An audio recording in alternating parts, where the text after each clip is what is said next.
Hello friends, नमस्कार, सत श्री अकाल, प्रणाम, अस्सलाम वालेकुम, नमो बुद्धाय, praise the Lord. Welcome to our channel के सोल कॉन्शियसनेस। एक नगर में लोगों ने एक मंदिर बनवाया और ये चाहना रखी कि अधिक से अधिक लोग वहाँ पे आएं।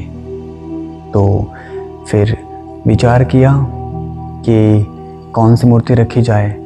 तो उन्होंने वहाँ पर राम जी की मूर्ति रखा। तो हुआ ऐसा कि जिसकी श्रद्धा राम जी पे थी वो लोग तो आए, पर श्री कृष्ण की श्रद्धा वाले नहीं आए। तो फिर उन्होंने क्या किया, राम जी की मूर्ति को हटाकर श्री कृष्ण जी की मूर्ति को लगा दिया। अब राम जी की श्रद्धा वाले नहीं आए, अब श्री कृष्ण जी की श्रद्धा वाले आए। तो इस तरह साल भर मूर्ति बदलती गई, पर आने वाले श्रद्धालुओं की संख्या बढ़ी नहीं, वही लोग थे। फिर मंदिर से उसको मस्जिद बना दिया गया। फिर हिंदू नहीं आए, सिर्फ मुस्लिम ही आए। फिर उसको चर्च बना दिया। अब सिर्फ क्रिश्चियन ही लोग आए, बाकी ना आए।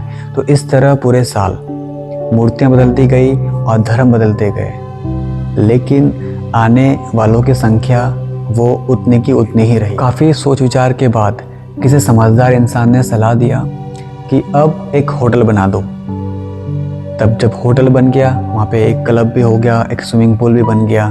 तो अब हिंदू भी आने लगा, मुस्लिम भी आने लगा, सिख भी आने लगे, ईसाई भी आने लगे, जैन, पारसी, सब लोग आने लगे। मज़ेदार दुनिया है बहुत। धर्म के लिए झगड़ा और होटल के लिए सबका आना जाना शुरू हो गया। कोई भेदभाव नहीं, मतलब झूठ में सब साथे और सत्य के लिए संप्रदाय सामने आ जाती है।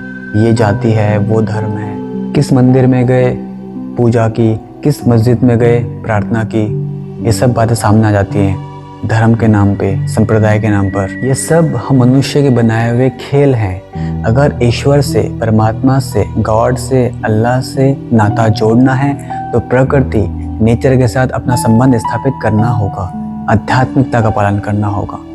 प्रकृति मीन्स आध्यात्मिकता, स्पिरिचुअलिटी के नज़दीक हमको आना होगा। यह मंदिर है, यह मस्जिद है, यह गुरुद्वारा है, यह चर्च है, इस जाल में प्लीज मत फंसो। ईश्वर को सही रूप में समझने की आज ज़रूरत है हमको। समझदार बनो, आज्ञाकारी मत बनो। समझदारी आती है अंदर से, अपने अनुभव से, और आज्ञाकारी इंसान बनता है पीढ़ी दर पीढ़ी।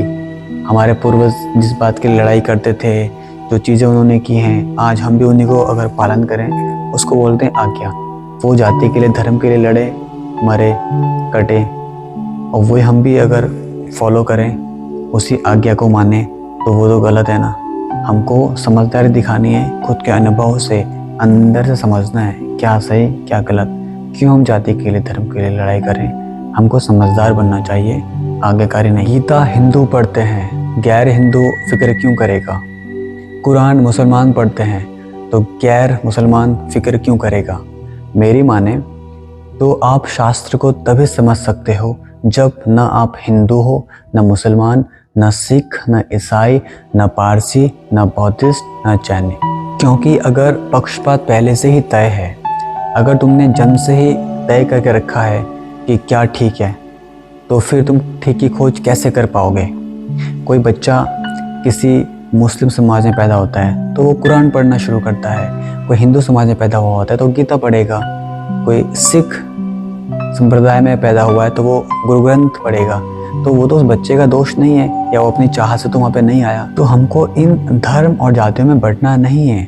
ईश्वर ने हमको इंसान ही बनाया, वही शरीर है, वही आत्मा है, वही 5 तत्वों से शरीर बना होता है, वही खून, वही हड्डी, वही मांस, सब कुछ सेम ही है। तो इस तरह से छुआछूत, जातियों में, धर्मों में बंटवारा क्यों। हमारा मकसद किसी को धर्म विमुख नहीं बनाना है, किसी को धर्म से भटकाना नहीं है।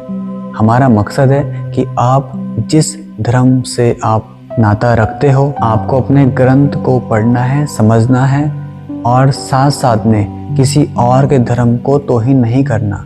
अपने धर्म ग्रंथ को सम्मान दो, दूसरे के धर्म ग्रंथ को भी सम्मान दो, और कोशिश करें अपने ग्रंथ को, शास्त्र को पढ़ने के बाद किसी और धर्म के शास्त्र को पढ़ने की भी कोशिश करें, ताकि आप कंपेयर कर पाएँ कि सब में मानवता के ही लिए बातें लिखी हैं, सब में अच्छी बातें लिखी हैं। चाहे आप कुरान पढ़ें, चाहे आप गीता पढ़ें, चाहे आप गुरु ग्रंथ साहिब पढ़ें, सब में मानवता के लिए, ईश्वर के लिए अच्छी बातें ही लिखी हैं। तो हमको अपने धर्म को समझना है और साथ साथ में दूसरे धर्म के लिए भी एक अच्छी भावना रखनी है और कोशिश करें उनको भी पढ़ें, ताकि हम इस धर्मों के लेवल से ऊपर आके एक नेक्स्ट लेवल में पहुँचे।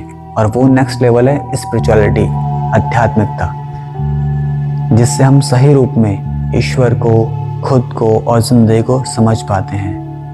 और आज इसकी ही हमको बहुत ज़्यादा ज़रूरत है। हमको प्रकृति से जुड़ना है और ये आध्यात्मिकता, स्पिरिचुअलिटी के माध्यम से संभव है। जब आप इन सभी धर्मों को समझकर, पढ़कर इस नेक्स्ट लेवल में आ जाओगे, तब आपको किसी फोटो की, किसी मूर्ति की, किसी धर्म की ज़रूरत नहीं पड़ेगी।